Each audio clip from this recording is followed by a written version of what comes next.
Well, on to the next maintenance task for this 1995 Ford Crown Victoria.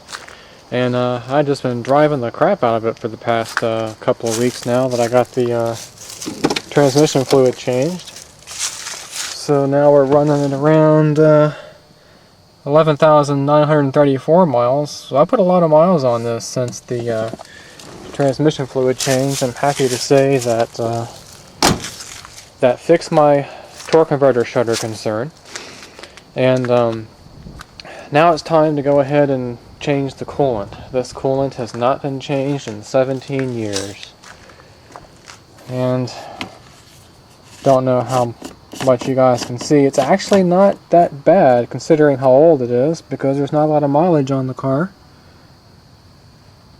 I don't see a lot of rust and scale. But the coolant does smell old. It kind of smells like ammonia.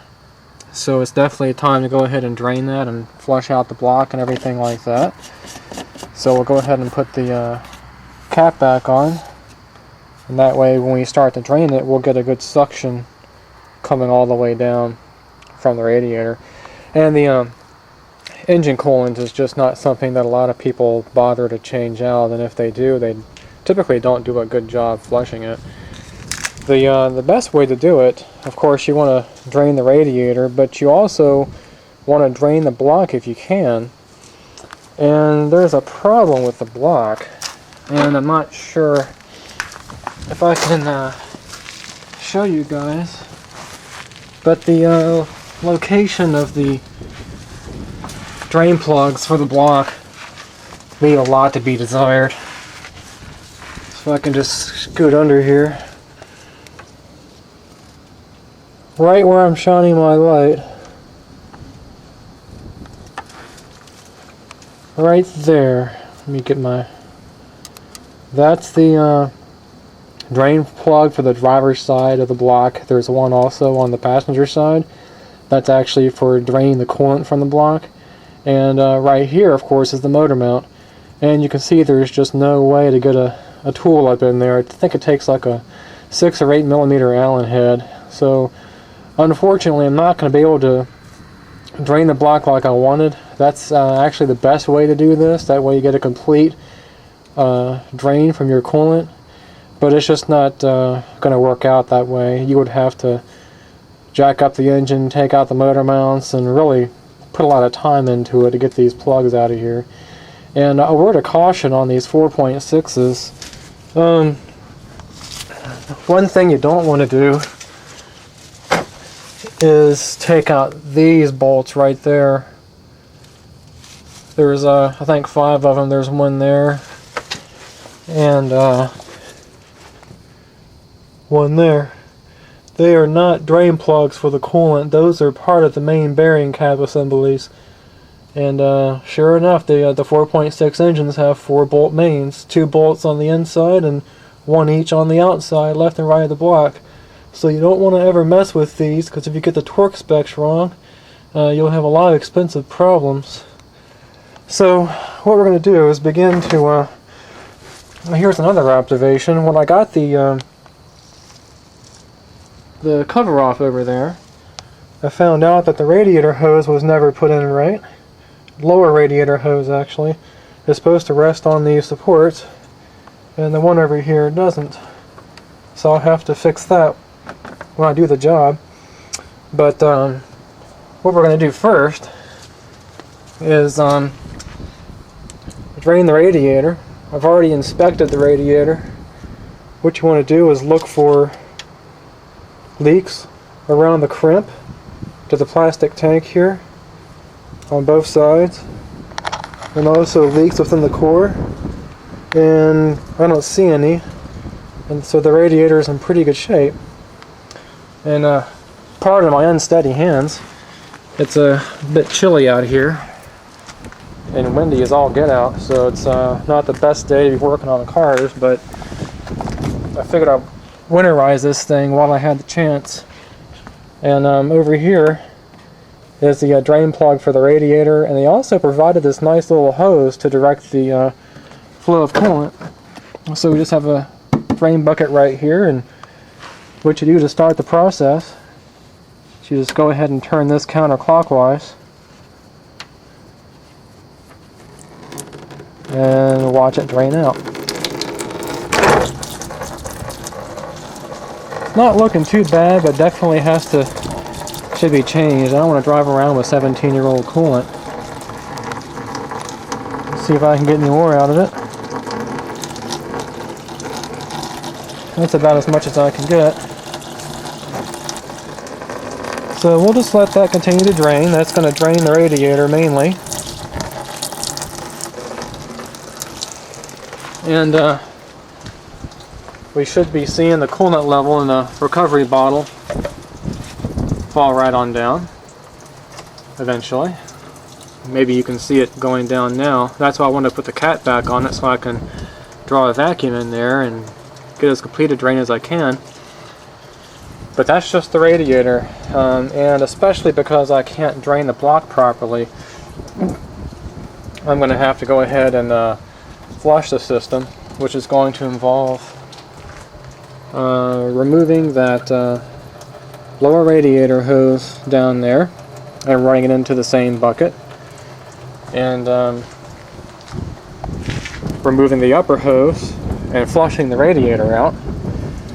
Then we'll get into the thermostat housing back here after taking off the air cleaner box.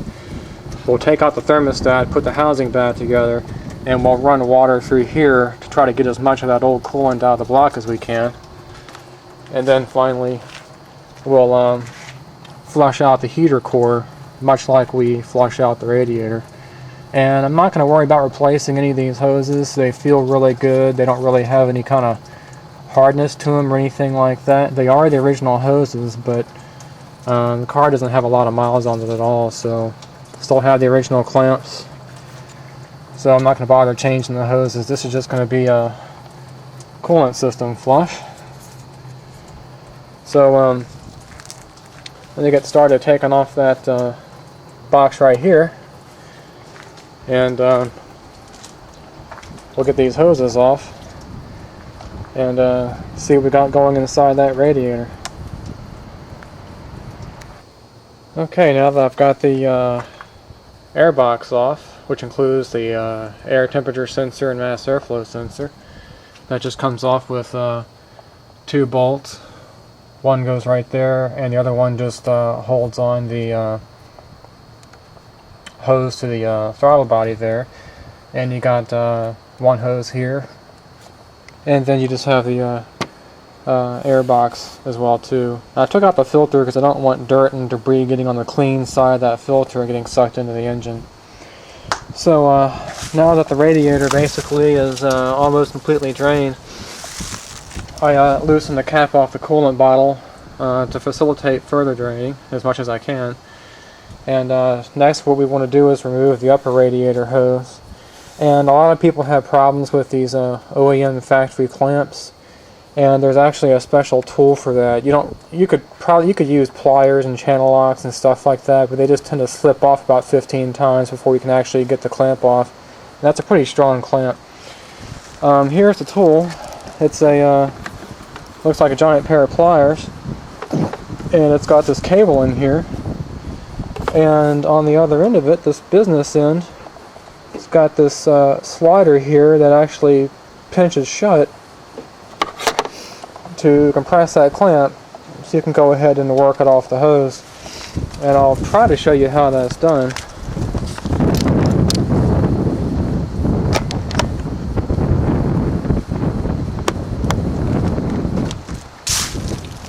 So you just work the tool up in here as best you can, in the best position you can, and you get it nice and straight. And then what you do is you go ahead and squeeze it, try to get that in the same shot.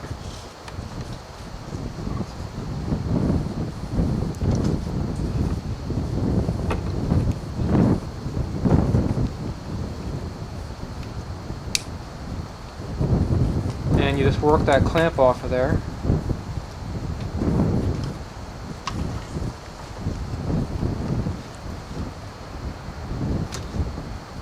This tool has a a lock on here that keeps the clamp compressed so you can work with it. And wow, that hose is coming off real easy. You just want to kind of rotate the hose and just rock it back and forth just like that. They're still so new. You can see the white powdery stuff that comes with new rubber. So now we can work the clamp back off of here.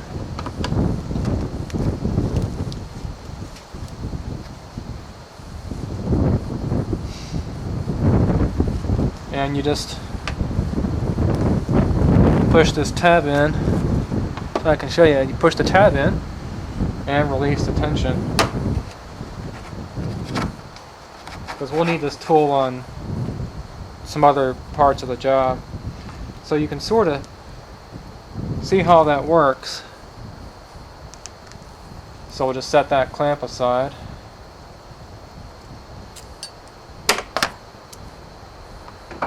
And now we have, show you a better angle. Now we have access to the radiator. And I'm going to go ahead and do the same thing to the bottom. And then we'll go ahead and try to work on our thermostat housing. And show you what that's like next. Okay, now we've got the lower radiator hose disconnected, and that didn't come off with too much of a fight, but it's one piece to the coolant return bottle as well, so I can't really lower it any further and tilt it down to act as another drain for the block when I force water through it. So I have to figure out a way to get around that. So now the radiator is completely out of the cooling circuit. And now what I want to focus on is taking out that thermostat so I can begin to flush the block at the same time I flush the radiator. So I'll try to zoom in on the action there. It just unloosens with a 10mm socket. And these fasteners have never been off the car before, so it's going to be interesting to see how tight they are.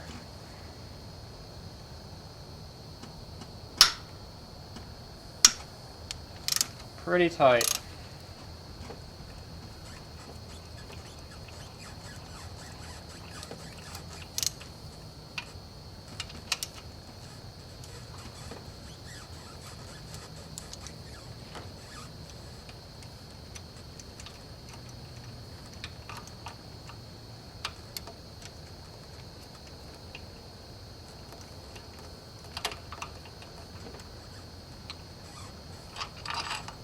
And those what the bolts look like. And we got a throttle cable here and a cruise control cable on the top. We want to temporarily relocate here.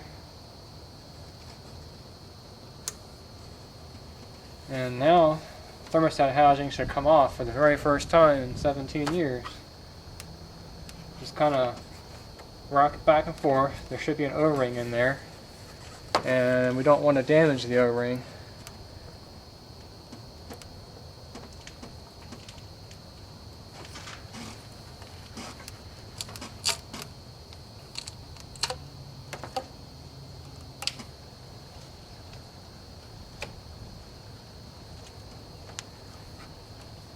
And that's what it looks like.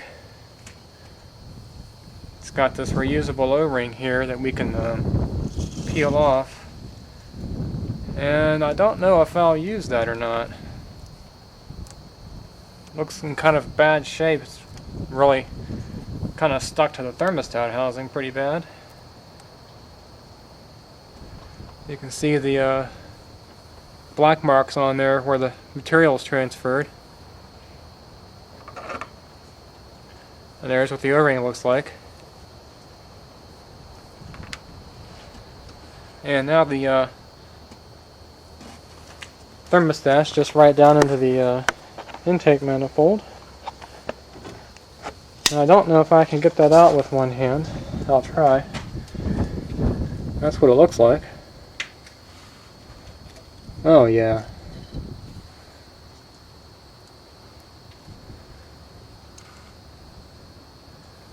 Get out here in the light and look at it.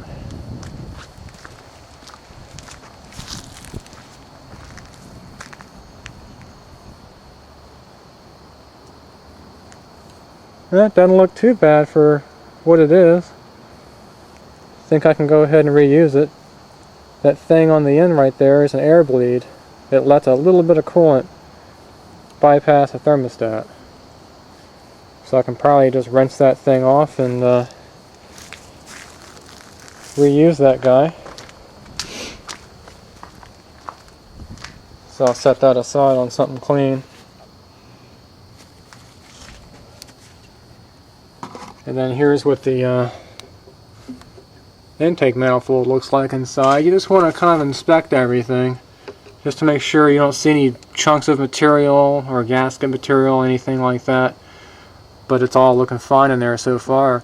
So what we're going to do is we're going to put the upper hose and thermostat housing assembly back on without the thermostat, and that way I'll be able to reverse flush the whole system.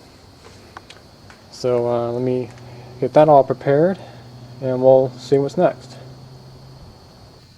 Okay, last but not least, you've got a heater core here, which is very expensive to get replaced because you usually in most cars have to disassemble the entire instrument panel, evacuate the air conditioning system. Here's the evaporator box right here and the receiver dryer. It's a major job to replace that. And so you want to flush this just like we're going to be flushing the radiator. The heater core basically is a small radiator. Usually it's got aluminum top and bottom tanks. And a word of caution for these is you generally don't want to mess with the connections here. You don't want to take these clamps off and start pulling and yanking and twisting, because what that does is it pulls on the delicate tube on the other side of the firewall that goes to the heater core, and you could cause a solder joint to break loose, and you'll have a real mess on your hands. If you start to see a film getting on the windshield and it smells kind of sweet, you've got a heater core problem that you're going to have to fix. So what I generally like to do is disconnect the heater core on the engine, and I'll leave one hose connected because that's just going to drain down into the block, and I'll take off one hose. And so on this 4.6, the supply hose is what's coming out of the intake manifold, and then the return hose going down there actually goes to a tube which goes under the lower intake manifold and goes all the way to the water pump to get recycled. And it's a very good thing that I got that hose off, because you can tell even with just 11,000 miles you've got some corrosion going on inside there, inside that tube. So very good that I've gotten to this just in time, I think. And that hose was a little bit challenging to get off. You can see a little bit of corrosion here on the right hand side where some of the material has been eaten away. And if you have a problem getting that off, what you can do is take a pair of pliers and grip tightly and just move that hose, twist the hose back and forth. It'll eventually break the seal on this nipple, and you can just go ahead and take it off. So we've got that hose just sitting out here like that. I'll go ahead and temporarily put it on very loosely, and then next we'll begin the process of flushing the radiator. And I'm just going to take a regular garden hose. Let's see if I can get you at a better angle there.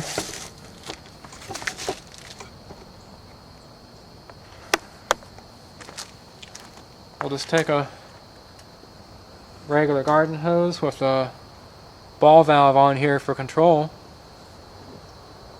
and we'll start forcing water through. Just kind of in short bursts like this.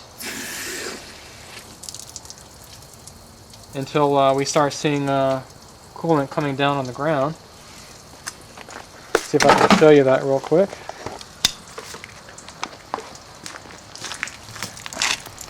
You can see a little bit of it draining out there.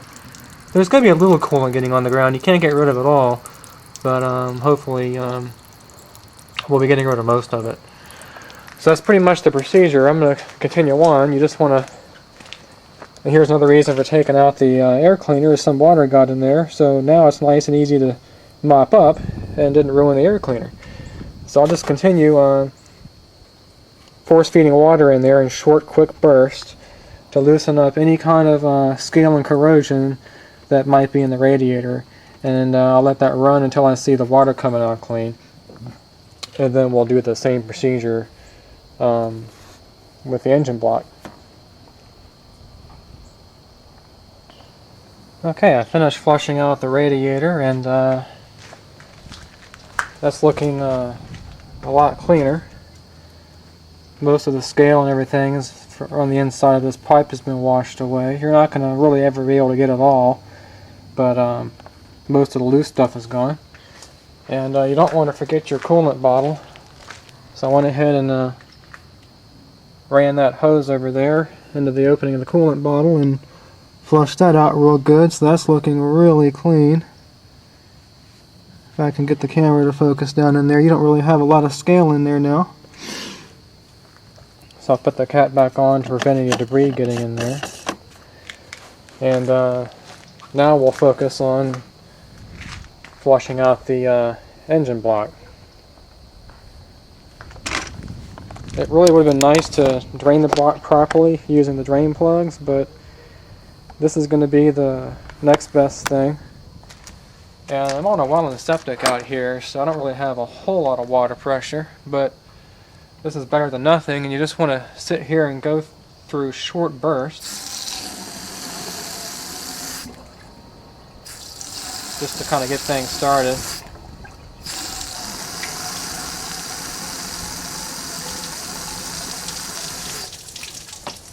And we should see, if I can quickly get over there before it drains out, some of the old coolant coming out of that hose. So just want to keep doing that until the water runs out clean.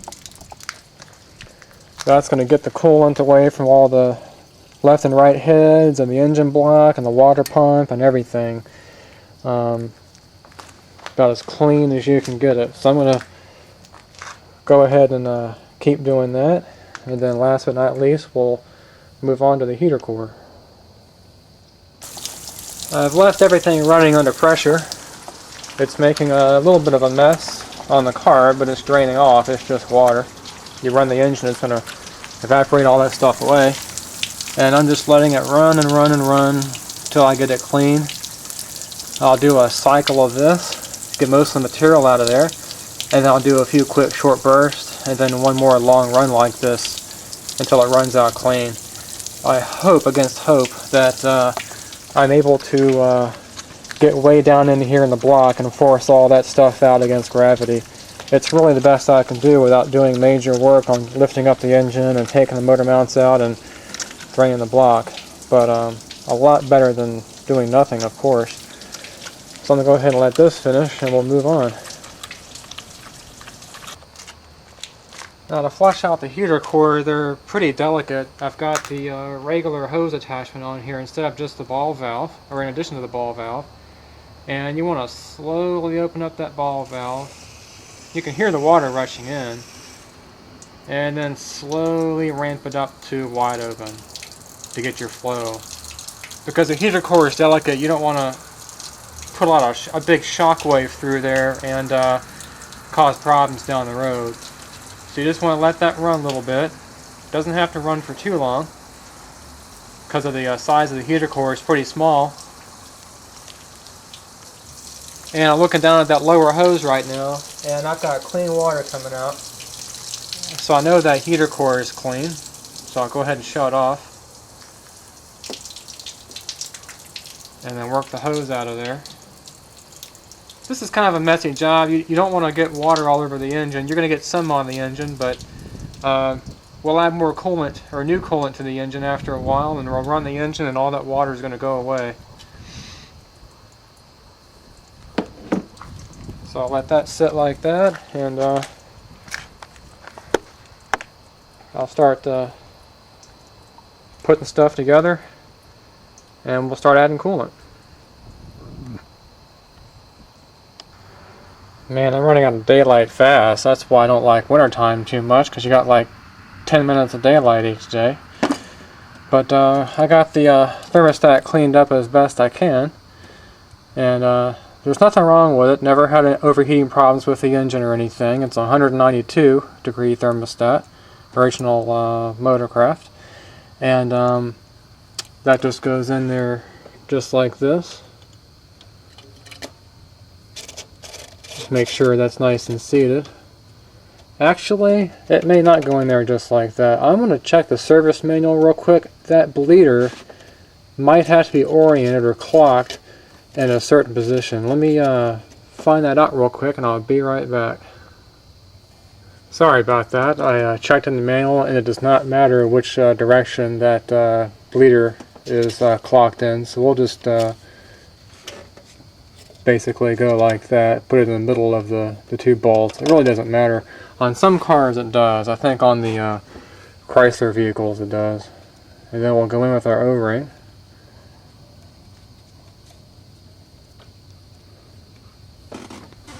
And then you can see how that housing is designed. It's got this inclined plane area on there. And that'll just fit right on there. And installation will be reverse over removal. I'll go ahead and tighten that stuff down. Well, I got the thermostat housing all put back together, and the cruise control and throttle cable under the clamp, and the bolts tightened down to proper torque. And got the clamp put back on exactly where it was. Can't even tell this hose was off the car. And I was cleaning up the air box, and I noticed that there's a hole right there. I got the air box all nice and dry and everything. There's a little hole right there, and just as an interesting side note, that might be a hole to let water drain out if you were driving through some high water, like in a flood or something. So I thought that was a pretty neat little design feature to kind of save the engine and give the water some place to go if you just happen to have no choice but to drive through the water. But anyway, I'm going to go ahead and put the air intake assembly on, and put the underside of the belly pan back on the car, and fill her up and see what we got. As another side note, I live out here in the country, so I have a well and septic, and one thing that you want to make sure you do is after you flush with the well water, you want to go in there with distilled water. Actually flush it out with distilled water. And I'm kind of shaky because now I'm wet and it's cold, but even if you don't live out in the country, you don't want to use just regular city water. That can have minerals in it too. So now that I've flushed everything out with the distilled water as best I can, I'm going to go ahead and fill it up with 50% water, distilled water, and then 50% antifreeze. That'll give me a really clean cooling system. Okay, I had to switch to night shot mode because I lost daylight. This job's not really taking all that long. There's just no daylight in the wintertime. I have to run the engine to let it warm up so the thermostat will open and we get circulation in the radiator, because I can't put any more coolant in the coolant bottle. There's a little bit of water left in the block just from not being able to get it all out, so that'll give me a 50-50 mix. And I'm going to go in with the propylene glycol antifreeze, which should last, supposed to last about 700,000 miles. Of course, I never put that many miles on the car, but anyway, I just did a cold start on it, so I gotta wait for a while for the thermostat to open up, and then we'll fill it back up and check the leaks. Okay, everything is filled up to the proper level with brand new fresh coolant, and the engine has reached proper operating temperature. It took a while for it to do that because it's so cold, but went ahead and checked for leaks, and there's no leaks around any of the hoses. And I know my thermostat's opened up because that hose, that top hose coming out of the thermostat housing is nice and warm. And we got no leaks there. And let's see, we got a good instrument, or good temperature reading right there. Pretty much right in the middle of normal, maybe slightly low. So that basically concludes the coolant job, or the winterization of the car. I'm much more confident now that I've got adequate freeze protection and corrosion protection for the engine, so that'll last me a long time. And the job didn't really take all that long, probably about maybe 2 hours. Made a little bit of a mess, you know, a little bit of water everywhere, but that's going to evaporate once the engine warms up. And this will save a lot of money down the road. A lot of people don't bother changing the cooling system, or changing the antifreeze in their cars and doing a complete system flush, and it really does cause a lot of problems. At the very least, you'll have the radiator go bad on you, and then getting more expensive, you'll have the heater core go bad, and the worst case scenario is it's hard on the head gaskets. Eventually the head gaskets will fail, and that could cause significant damage to the engine, if not ruin the engine altogether, depending upon how long you drive with the head gaskets like that. That's a major job, replacing head.